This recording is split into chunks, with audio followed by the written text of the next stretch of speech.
पढ़ेंगे आराधना के लिए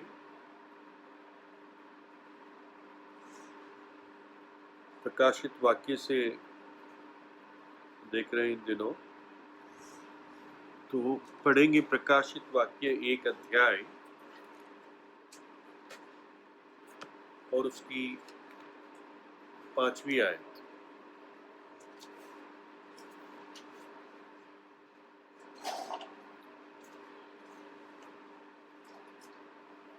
और लिखा है, और यीशु मसीह की ओर से जो विश्वास योग साक्षी और मरे हुओं में से जी उठने वालों में पहलौठा और पृथ्वी के राजाओं का हाकिम है, तुम्हें अनुग्रह और शांति मिले। वह हमसे प्रेम करता है और उसने अपने लहू के द्वारा हमें पापों से छुड़ाया है। यहाँ पर हम प्रभु यीशु मसीह का ग्रीटिंग 7 कलीसियाओं के नाम जो प्रभु यीशु भेजता है यूहन्ना के द्वारा, और इसमें 3 बातें प्रभु यीशु बताता है। कहता है कि यूहन्ना कन्वे करता है कि वो विश्वास योग गवाह है, फेथफुल विटनेस। दूसरा, मरे हुए में से पहला क्या शब्द है बिगॉटन के लिए,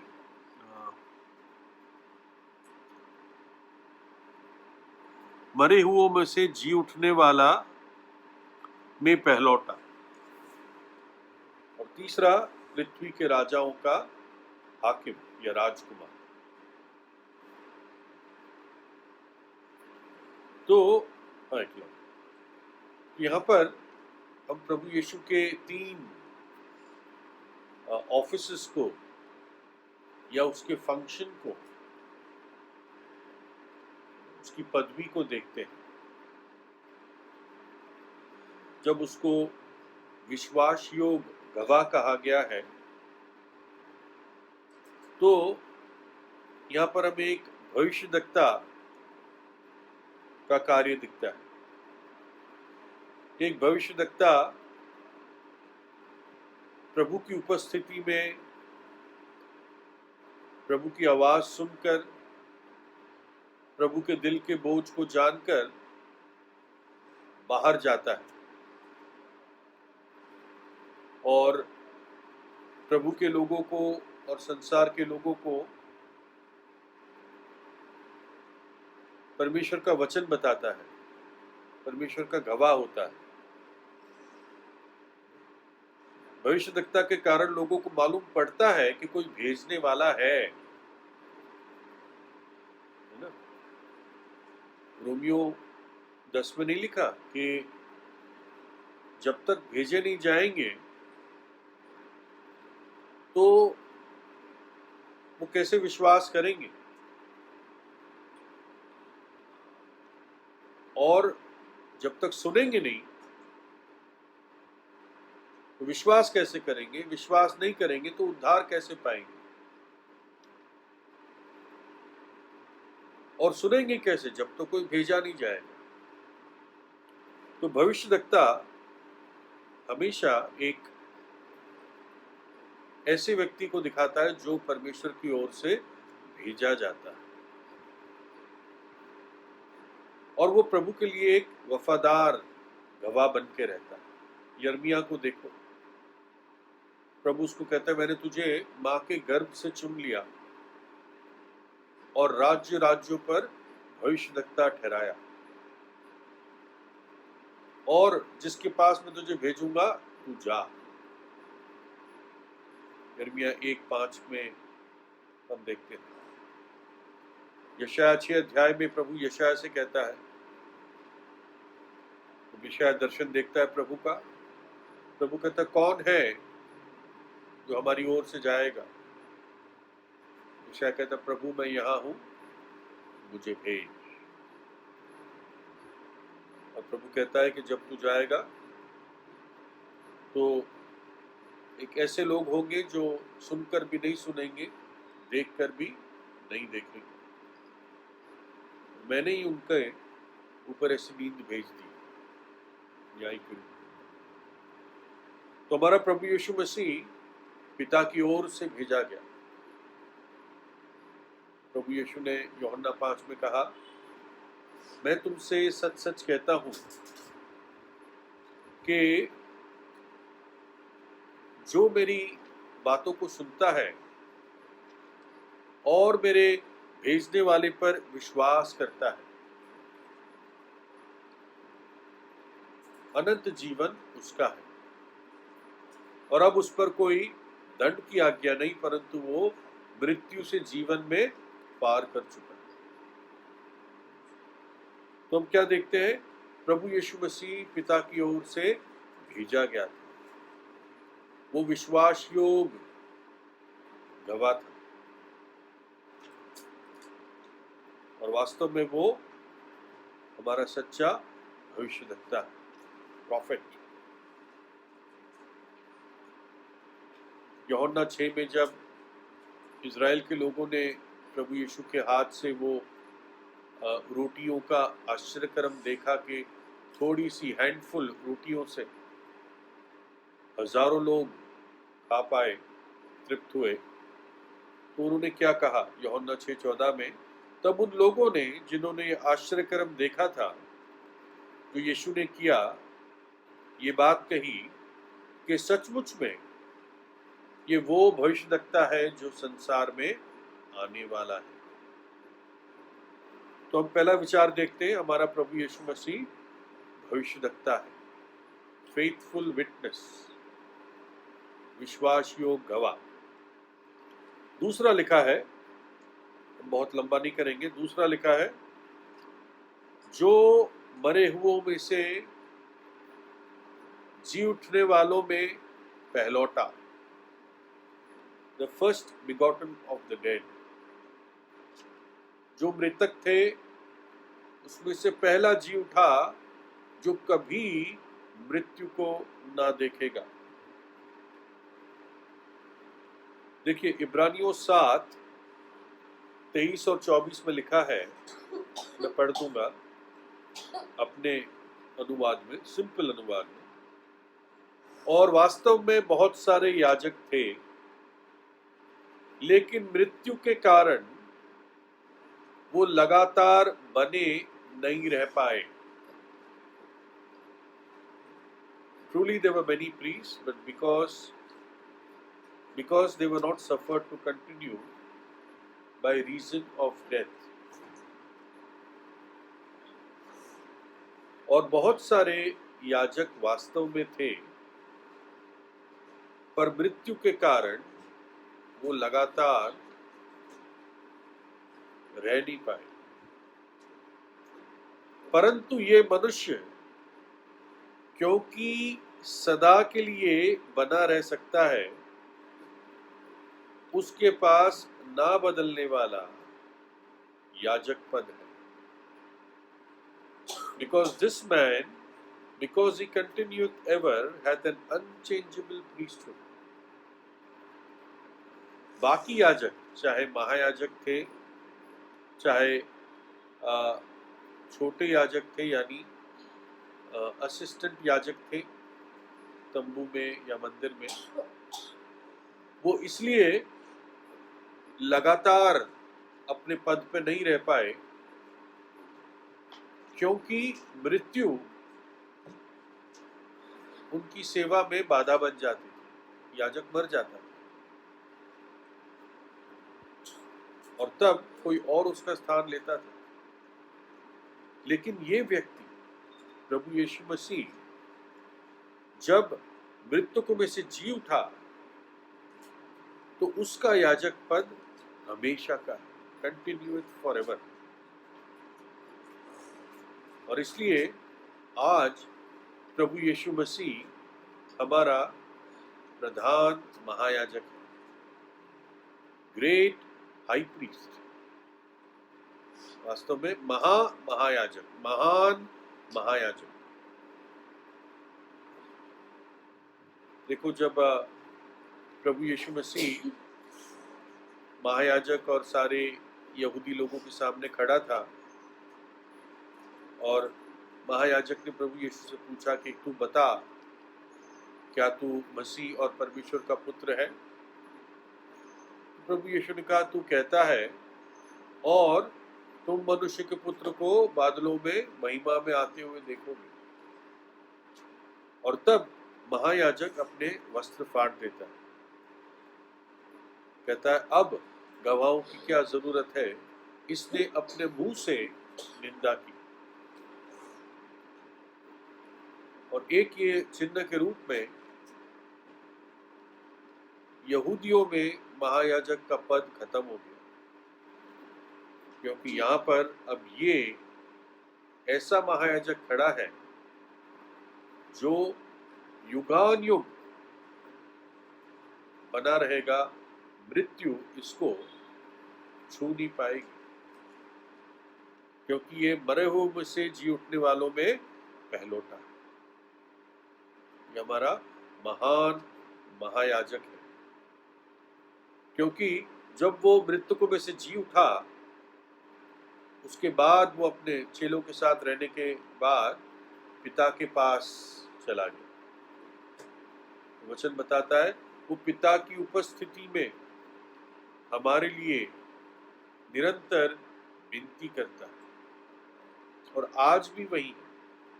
जब तक लौट कर नहीं आएगा तब तक वो महायाजक की रीति के अनुसार हमारे लिए विनती करता रहता है। तो ये प्रभु यीशु का दूसरा function, the great high priest. पहला हमने क्या देखा? प्रॉफिट। अब दूसरा प्रीस्ट। और फिर तीसरा क्या लिखा है? लिखा है पृथ्वी के राजाओं का हाकिम। इंग्लिश में लिखा है prince of the kings of the earth. Prince of the kings of the earth. पृथ्वी के राजाओं का भी राजकुमार, या साधारण शब्दों में राजाओं का राजा। जब प्रभु यीशु प्रकाशित वाक्य 19 में अपनी महिमा में लौटेगा, जब हम लोगों के साथ, जब हमें उठा लेगा कलीसिया को, और जब पृथ्वी पर महाक्लेश होगा, और इज़राइल के लिए फिर जब प्रभु महिमा में पृथ्वी पर लौटेगा, अपने पैर को जैतून के पहाड़ पर रखेगा, तब लिखा है वो एक सफेद घोड़े पर आएगा, एक योद्धा की तरह, और उसके वस्त्र और जांग पर, यानी वो वस्त्र जो जांग पर, वो हिस्से पर लिखा हुआ होगा king of kings and lord of lords, राजाओं का राजा और प्रभुओं का।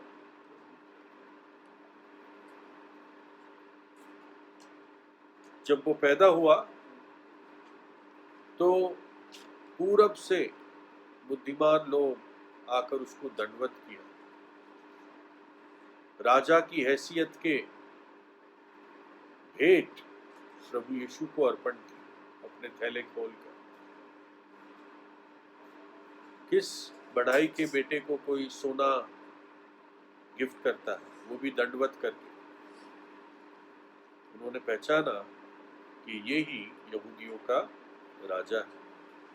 क्रूस पर रोमी सरकार को लिखना पड़ा, यीशु नाजरी यहूदियों का राजा। अभी हमने देखा जब वो लौट कर आएगा तो हर एक आंख देखेगी कि ये राजाओं का राजा है और प्रभुओं का प्रभु। और इसलिए हम इस भविष्यद्वक्ता और याजक और राजा की आराधना करने आए हैं, उसको स्मरण करने आए हैं। The profit, the priest and the king, ये तीनों पदवी एक व्यक्ति कभी भी किसी ने होल्ड नहीं की। प्रॉफिट एंड किंग तो हुआ, दाऊद था, भविष्यवक्ता भी था और राजा भी था, लेकिन याजक नहीं था। जानता था याजक नहीं हो सकता, कह रहा मैं तेरे भवन की डेवड़ी पर खड़ा हो जाऊंगा।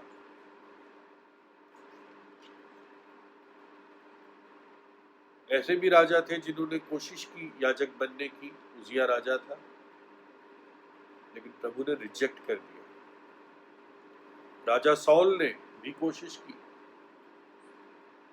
याजक का कार्य करने के लिए, प्रभु ने उसको रिजेक्ट कर दिया, क्योंकि एक ही है पूरे विश्व में, पूरे यूनिवर्स में, मनुष्य के इतिहास में, अनंत काल से अनंत काल तक एक ही है जो भविष्यवक्ता और याजक और राजा है, profit and priest and king, और वो हमारा प्रभु यीशु मसीह।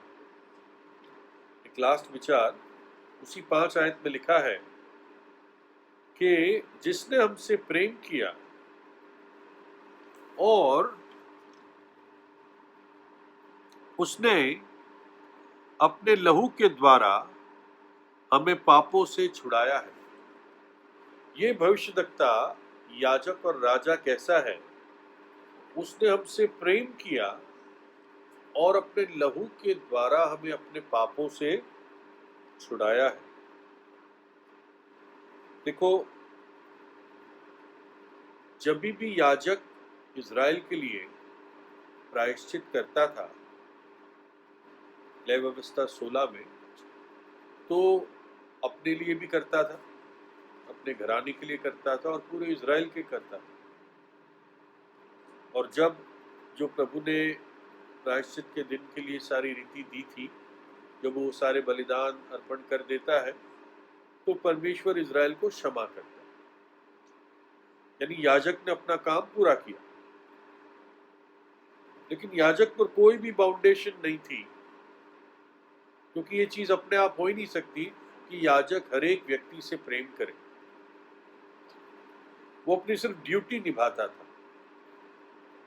उसके सीने पे 12 पत्थर थे, हर पत्थर पे हर गोत्र का नाम था, लेकिन हर एक इंडिविजुअल का नाम नहीं था।